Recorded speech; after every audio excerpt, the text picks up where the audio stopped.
October 1st, 1984. A cool, misty day in Dublin. The band stood in the shadow of Slane Castle, its stone walls towering, centuries old. Bono ran his hand through his hair, watching as Adam Clayton fiddled with the bass strings. The air was thick with anticipation, but none of them spoke about it. Not yet. What was there to say?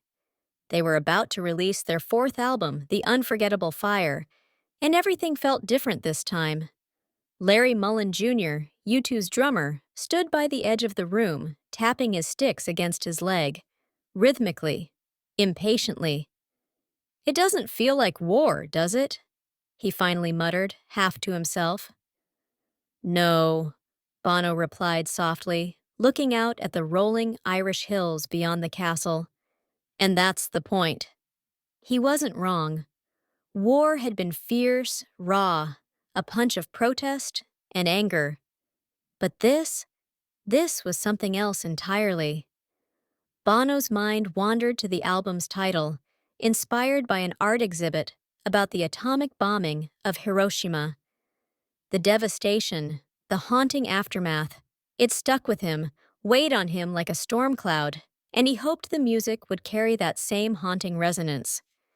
Brian Eno and Danielle Lanois, the two producers they had brought in to shape the sound, had pushed the band in a new direction. It was no longer just about their iconic anthems or protest songs. The band's music had always been filled with heart, but now there was a new kind of depth. It was atmospheric, more introspective, less obvious. "People might not get it," Adam said, looking up from his bass, his voice uncharacteristically unsure. "Maybe," Bono replied, eyes narrowing in thought.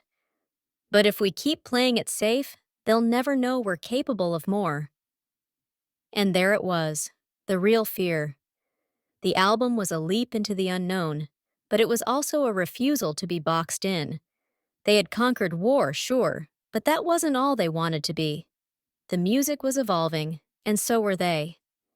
Edge sat in the corner, his guitar resting across his lap, hands calm despite the quiet chaos in the room. "What's it they say? If you don't change, you're already dead?" he said, half joking but not really. There was no going back now. The album had been recorded, the tracks mixed and mastered.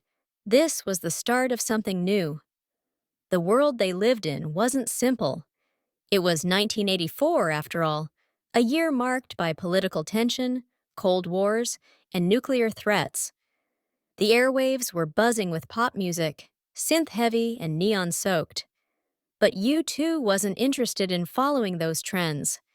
Instead, they'd drawn inspiration from the past and present, echoes of Cold War fear, art, and the influence of American civil rights leaders. It was a collection of moods and moments, threaded together by an overarching sense of humanity. By the time the first notes of The Unforgettable Fire would hit listeners' ears, it would be clear. This wasn't just another album. It was a journey into something deeper, something that stretched beyond protest anthems and political slogans. It was a testament to U2's evolution, both as musicians and as men standing on the edge of something bigger than themselves.